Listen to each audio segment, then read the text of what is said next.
Hello guys, this is C Sudesh Kumar और आज हमारा टॉपिक है कि how to start a business in India.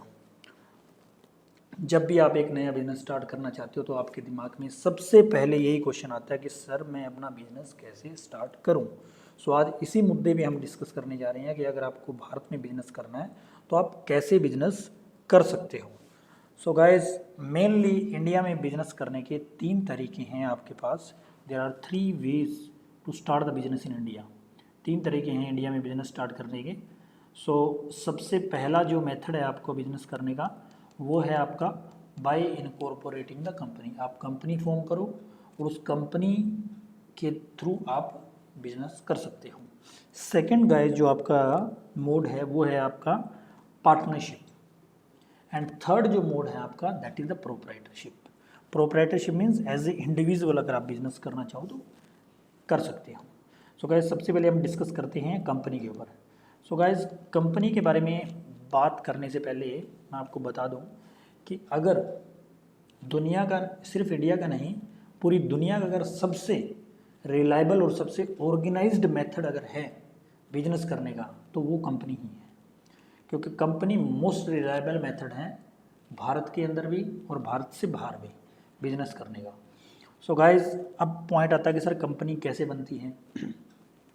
So guys company जो आपकी बनती है ना वो कंपनीज एक्ट 2013 के अंदर इनकॉर्पोरेट होती है।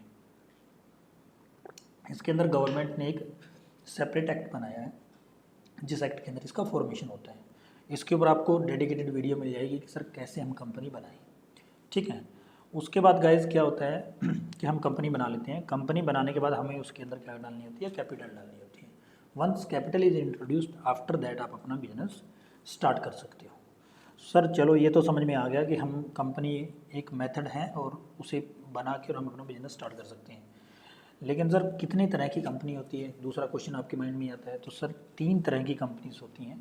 पहली प्राइवेट कंपनी होती है, सेकंड वन आपकी पब्लिक कंपनी होती है और थर्ड वन आपकी 1 पर्सन कंपनी होती है। Private company in guys in तीनों में से जो सबसे रेगुलेटेड कंपनी है वो आपकी पब्लिक कंपनी होती है।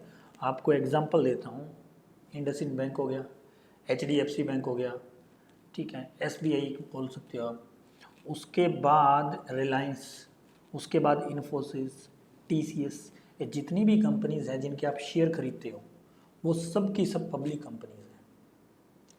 ठीक है, जिसके जो कंपनीज मार्केट से पैसा ले सकती है IPO लॉन्च करके वो सब पब्लिक कंपनी होती हैं। इनके ऊपर कंपनी एक्ट भी लगता है, इनके ऊपर सेबी एक्ट भी लगता है। ठीक है, तो ये सबसे रेगुलेटेड मोड है कंपनीज के अंदर, सबसे रेगुलेटेड कंपनी है ये। सेकंड गाइज आपका आता है private company. In comparison to public company थोड़ा सा कम रेगुलेटेड है, जिसमें आप अगर 2 बंदे मिलकर काम स्टार्ट करना चाहें और in the form of company करना चाहें तो उनके लिए जो ऑप्शन अवेलेबल है वो आपका प्राइवेट कंपनी। और गाइज थर्ड हमारे पास है 1 पर्सन कंपनी। तो सर जो 1 पर्सन कंपनी है ना वो कंपनीज एक्ट 2013 के अंदर पहली बार इंडिया में ये कंसेप्ट लाया गया है। इससे पहले इंडिया में ये कंसेप्ट नहीं था। आपको प्राइवेट कंपनी और पब्लिक कंपनी 2 ही ऑप्शंस अवेलेबल थे। 1 पर्सन में अगर कोई बंदा अपना बिजनेस आइडिया किसी के साथ शेयर नहीं करना चाहता, अपना बिजनेस का पैसा किसी के साथ शेयर नहीं करना चाहता, इन दैट केस वो भी कंपनी बना के काम कर सकता है और आपके पास ऑप्शन है 1 पर्सन कंपनी। ठीक है सर, थर्ड अब हम चलते हैं। तो थर्ड जो अभी क्या है गाइस, मैंने आपको एक मोटा मोटी एक्सप्लेनेशन दे दी कि एक्सप्लेन किया कि कंपनी क्या है, कैसे इनकॉर्पोरेट कर सकते हैं, कैसे बिजनेस कर सकते हैं, कितने टाइप की। कुछ लॉ का मैंने यहाँ पे एक्सट्रैक्ट लिया, एक बार उसको भी रीड आउट कर लेते हैं। Company means company incorporated under this act और any of the previous act. पहले जो हमारा कंपनी एक्ट था 13 से पहले वो 1956 था, तो उसके लिए बोल रहा है एनी प्रीवियस कंपनी लॉ, या उससे भी पहले जो भी हमारी इंडिया में लॉ रहे होंगे तो उनके अंदर जो भी कंपनीज बनी हुई हैं वो हमारी क्या है कंपनी की डेफिनेशन में फॉल करती है। Sir private company means having a minimum paid up share capital. Guys पहले ये 1 लाख रुपीज़ हुआ करती थी, लेकिन अब इन्होंने क्या कर दिया सर, इस 1 लाख के बार को रिमूव कर दिया। आपके पास 10,000 है तो उससे भी आप कंपनी स्टार्ट कर सकते हो, जिसके अंदर मिनिमम आपको 2 मेंबर तो चाहिए, 2 शेयर होल्डर चाहिए कम से कम इस कंपनी को स्टार्ट करने के लिए। ठीक है, मैक्सिमम 200 हो सकते हैं। उसके बाद आपको पब्लिक कंपनी के लिए ऑप्ट करना पड़ेगा। पब्लिक कंपनी की डेफिनेशन दी है जो प्राइवेट नहीं है, सीधा सीधा एक ही लाइन में मीनिंग खत्म होता है। Minimum paid up share capital guys यहाँ पे 5 लाख हुआ करता था, अब इन्होंने इसको रिमूव कर दिया है। अब आप कम कैपिटल से बिजनेस स्टार्ट कर सकते हो। आपके पास कम से कम 7 मेंबर इसमें होने चाहिए, 7 पर्सन मिलके ही पब्लिक कंपनी स्टार्ट कर सकते हैं, otherwise it is not possible. Third guys आता है आपका 1 पर्सन कंपनी, जिसमें सिर्फ और सिर्फ एक ही मेंबर अलाउड है, एक ही मेंबर होगा तो आप कंपनी स्टार्ट कर सकते हो।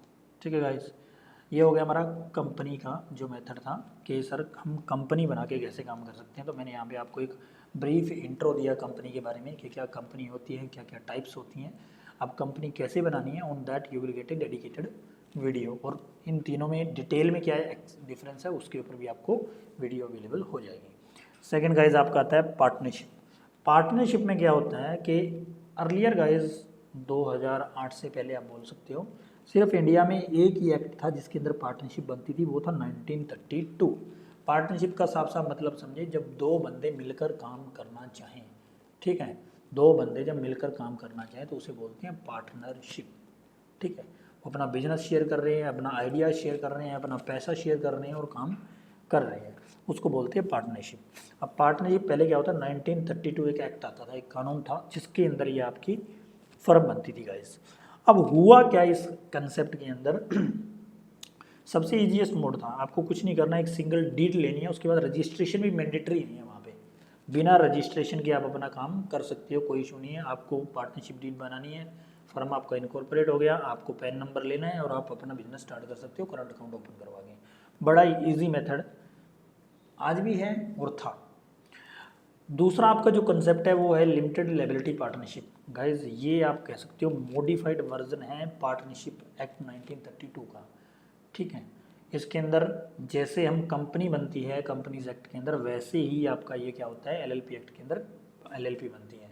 आपको एलएलपी बनानी है, कैपिटल डालनी है, आपको रेगुलर बेस पे फाइनेंशियल्स फाइल करने हैं गवर्नमेंट के साथ, बस दोनों में जो मेन डिफरेंस है वो इतना ही है गाइज। पार्टनरशिप के अंदर आपकी जो लायबिलिटी है वो अनलिमिटेड होती है, पर्सनल प्रॉपर्टी पर भी आ सकती है, और लिमिटेड लायबिलिटी पार्टनरशिप में नाम से पता लग रहा है आपकी जो पार्टनर्स की जो लायबिलिटी है, जितना फर्म में पैसा है सिर्फ उतनी तक की लायबिलिटी है, पर्सनल प्रॉपर्टी पे क्वेश्चन मार्क नहीं आता। लेकिन दोनों में कॉस्ट का बहुत डिफरेंस है गाइस। एलएलपी आपको कंप्लाइंस वाइज महंगी पड़ती है, पार्टनरशिप आपको कंप्लाइंस वाइज बहुत सस्ती पड़ती है। ठीक है, इनकॉर्पोरेट करना, बिजनेस स्टार्ट करना भी इजी है, इसमें बिजनेस स्टार्ट करना भी थोड़ा टफ है और उसको बाद उसको रन करना भी थोड़ा टफ है क्योंकि इस पर रेगुलेशन ज़्यादा है।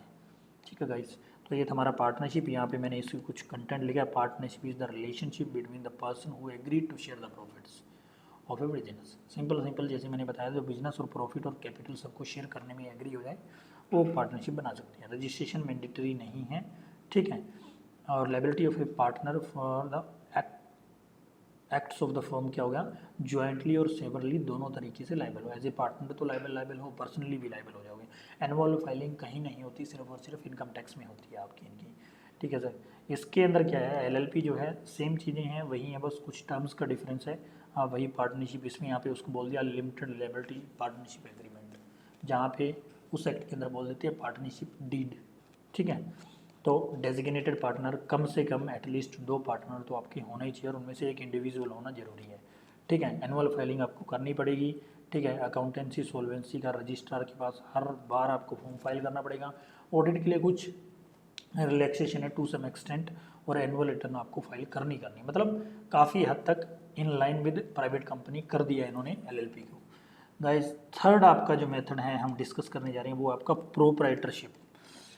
अगर आप मेरे से पूछो सर सबसे कॉस्ट इफेक्टिव और सबसे इजीएस्ट मोड जो इंडिया के अंदर काम करने का, तो वो गाइस प्रोप्राइटरशिप है। आप आसानी से काम स्टार्ट कर सकते हो, कुछ नहीं करना, आपको अपना पैन कार्ड चाहिए, आधार कार्ड चाहिए, एमएसएमई में रजिस्ट्रेशन करवा लीजिए और शॉप एक्ट के अंदर रजिस्ट्रेशन करवा लीजिए और आप अपना करंट अकाउंट ओपन करवा के ईजिली बिजनेस स्टार्ट कर सकते हैं। इसके अंदर मैंने डेफिनेशन दी है, देखिए, a sole proprietorship also refer to as a sole trader और a proprietorship is an unincorporated business. कोई एक्ट नहीं बना हुआ है इसके लिए, कोई स्पेसिफिक एक्ट नहीं है। एक व्यक्ति के 2 नाम होते हैं, एक दुनिया जिस नाम से उसको जानती है और एक लीगल नेम जिसे आप बोल सकते हो बिजनेस नेम, जिस नाम से आप बिजनेस करते हो, XYZ किसी भी नाम से आप बिजनेस कर सकते हो, इसलिए अनइनकॉर्पोरेटेड आप आज ही अपना किसी भी XYZ नाम रख के अपना बिजनेस स्टार्ट कर सकते हो। एक ही ओनर होता है और जो भी प्रॉफिट अर्न होता है उसके ऊपर आपको टैक्स देना होता है। Many sole proprietor do the business under their own names because creating a separate business और trade name is not necessary. जरूरी नहीं है, आप करना चाहो तो कर सकते हो, नहीं करना चाहो तो नहीं कर सकते हो इजीली। सबसे इजीएस्ट टाइप ऑफ बिजनेस है ये इंडिया में काम करने, due to lack of government regulation. ठीक है, रेगुलेशन नहीं है। As such these type of business are very popular among the sole owners of the business. Individual self contractor consultants होते हैं आजकल इंडिया में, तो मोस्टली ट्रेडर भी शॉप ओपन करके, किराने की शॉप होती है, मेडिकल शॉप होती है, वो सब यही करते हैं। तो जब कोई भी छोटा बिजनेस अगर स्टार्ट होता है तो वो इसी मेथड से स्टार्ट होता है और धीरे धीरे एक्सपेंड करते हैं उसको, पार्टनरशिप और कंपनियाँ बना सकते हैं। सो गाइज ये आपका था कि इंडिया के अंदर हम बिजनेस कैसे कर सकते हैं। तो 3 मेथड थे, मैंने आपको मोटा मोटी एक इंट्रोडक्शन दी है सभी के। इनके ऊपर आपको डिटेल्ड वीडियो मैं अवेलेबल करवाऊंगा कि कैसे आप पार्टनरशिप बना सकते हो, कैसे प्रोप्राइटरशिप बना सकते हो, पार्टनरशिप बनाते हुए आपको क्या ध्यान रखना चाहिए, कंपनी में आपको क्या ध्यान रखना चाहिए, सोल प्रोप्राइटरशिप में आपको क्या ध्यान रखना चाहिए। ठीक है, कब आपको कंपनी बनानी चाहिए, कब आपको पार्टनरशिप बनानी चाहिए, कब आपको sole proprietorship, as a sole proprietorship आप अपना काम कर सकते हैं। तो इसके अंदर आपको सभी डिफरेंसेस के साथ मैं आपको डेडिकेटेड वीडियो दूंगा ईच एंड एवरी टॉपिक पर। लास्ट में कंपेरेटिव कंक्लूसिव वीडियो बनाएंगे। ठीक है, एक मतलब कंपैरिजन वीडियो बनाएंगे जिसके अंदर हर एक के प्रो और कॉन्स डिस्कस करते हुए, जहाँ जिसके बेसिस पे आप ये डिसीजन ले सकते हो कि सर हम कौन से सिचुएशन में कौन सी एंटिटी इनकॉर्पोरेट करके हम बिजनेस स्टार्ट करें, कौन से मोड से बिजनेस हम करेंगे। So guys thank you very much for watching my video. If you like my video, please subscribe my channel and share my videos guys. Thank you very much again.